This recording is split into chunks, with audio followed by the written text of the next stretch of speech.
આ જેટકો ના અધિકારીઓ એમની મરજી પ્રમાણે તોબલા ઉભા કરે છે, કઈ જવાબ આપતા નથી, કઈ વળતરની પણ વાત નહીં કરતા. બાજુમાં સરકારી પડતર 50-100 મીટર દૂર છે, છતાં એનો ઉપયોગ કરતા નથી. આના માટે અમે વારંવાર કલેક્ટરશ્રીને, ઉર્જા મંત્રીશ્રીને અને જેટકો ઓફિસને ધ્યાન દોર્યું છે. બનાસકાંઠાના વડગામના કબીરપુરા ગામે જેટકો કંપની દ્વારા વીજ લાઇન નાખવા બાબતે ખેડૂતોએ વિરોધ નોંધાવ્યો. ખેડૂતોના ખેતરોમાંથી પસાર થતી આ જેટકોની વીજ લાઇનને લઈને ખેડૂતોના પાકોને નુકસાન થવાની ભીતિ છે.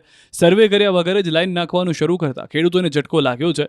ખેડૂતોનું કહેવું છે કે અમારી ફળદ્રુપ જમીનને બગડે નહીં તે માટે બાજુમાં સરકારી જમીન પડી છે, ત્યાંથી આ લાઇન પસાર કરવામાં આવે તેવી માંગ કરી હતી. ખેડૂતોનો આક્ષેપ છે કે અમારું કોઈ સાંભળતું નથી, જેના કારણે હવે આ વીજ લાઇન ખેડૂતોને ભારે નુકસાન વેઠવાનો વારો આવે તેમ છે.